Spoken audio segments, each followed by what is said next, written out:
Hi guys, mga kaagilang pakpak o kapakpak, kaagilang gala.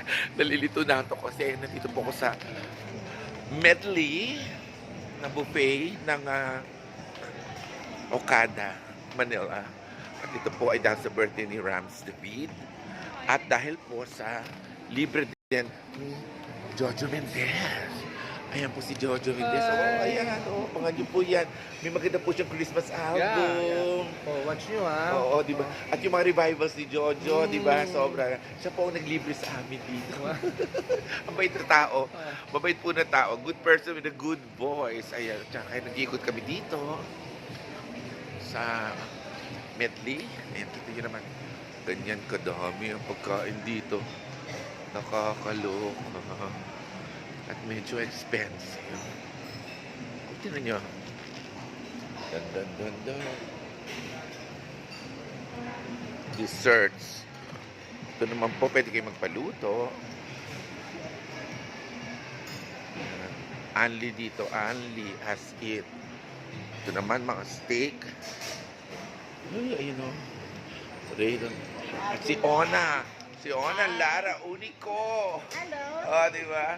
Si Ona po ay kasamahan ko dati-dati pa sa ABS-CBN. Oo. Ngayon po ay successful businesswoman na. Talaga naman po. I love you, Ona. O, ayan, di ba, bongga. Ikot-ikot tayo rito. Ito yung mga pagkain nila, mga sariwa. Ayan. Fresh yan. Higit sa lahat.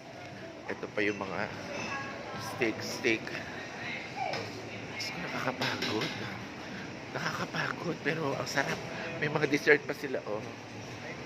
Oh, at siya yung naggagawa ng ice cream, oh, ang pogi. Oh, di ba? Ayan ang mga taga Medley.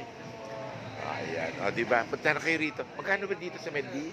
Kapag weekdays po, it's 3,788. 3,700 weekdays. Pagka weekends, Kapag weekend po, 4,088. 4,000. At nandito po yung aking boyfriend.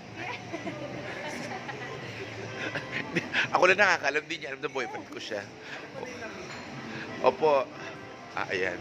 So, ikot-ikot na po kami. Ano yan? That's the latest. Ito na. Makain na ako. Nagugutom na ako. Sige po. Mga kaagilang gala. Mga kapakpak. Kain na muna tayo. Thank you for joining.